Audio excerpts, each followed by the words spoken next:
So now that we've added data, see the other video. This is step 11 of a multi-step series on how to build a PowerApp.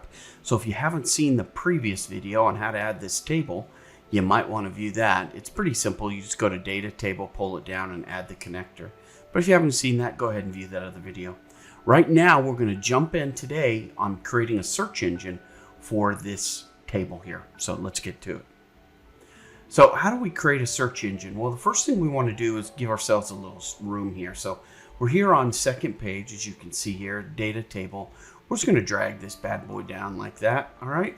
And then we're going to add a search engine. So remember, in order to add a search engine, we need something to input the information. So what would be logical? Text input, right?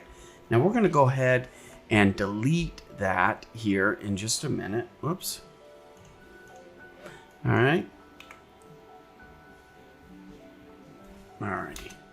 So you'll see here in a minute why we did that. So how do we search on this? The first thing you need to do is note what the input of this text box is. So in this example, it's text input 3. Text input 3. That's what we're working with here. And this is the data that we want to search. Now, it happens to be a table.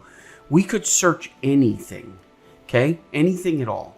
But we're choosing to search this table. So we're going to select that table as well. Remember, we got to remember that it's text input 3. So here we're just going to select that table. And it's here within the table that we're going to make the we're going to set everything up to do the search. Okay. So as soon as you hit default here, we're going to go ahead and do you see the name right here? This is just saying, hey, I'm calling this data set. So that's good. We're going to call that data set 2 here in just a minute, but we're going to do it through a search value. So we're going to go ahead and type in search. Okay. And then we have to search a data set. So in this case, it happens to be the D&C 2021 reading notes. So that's what we're going to search. And then we have to tell it, well, where is the search going to get its information from? Remember, we focused right here, text input number 3. So we're going to type in text. Whoops. I'm all fingers. Okay, text input 3. That's the one we want right there. Now we need to tell it what the name of the columns that we want to search are. So in this case, let's search on KP. So we could actually just type in KP here. And notice it's coming up right there, and it's going to put the parentheses there for us. And then we're going to close that. Okay, and now we should be in, oops, we forgot one thing. See where it says text input 3?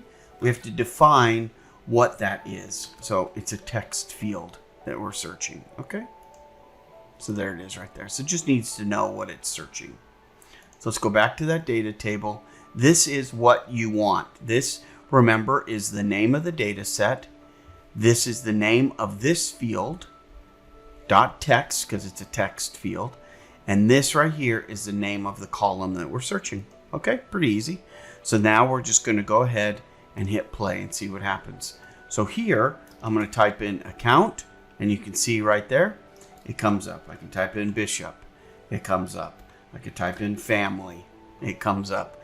So now it's searching everything that we needed to search. So that's as easy as it is to create a search box. Now, we can also filter this information and filter this information. We're not going to go over that in this video, but I wanted to show you one other thing that you can do. You have all of these as well, right? All these settings that you can make on that. But do you see the hint right there? We could say search for, well, first of all, let's put in the default. We'll just put in search. Okay? And so you see the default there, but notice it doesn't find any records. And what that does is it creates this problem. So when you come open to your app, it automatically comes up to an error. And we don't want that, right? So to delete that, and so you don't come up with that error, this error right here, we're going to take this value out and we're going to put it in the hint text. And that doesn't impact that, okay? So search for KP. And we're just going to close out of that. Now you can see that. Let's go ahead and look what that looks at. So it's nice and blank, right? Tells us what to do. Let's just say sin. All right. So we can search for anything that we want now right within this page. Works pretty nice.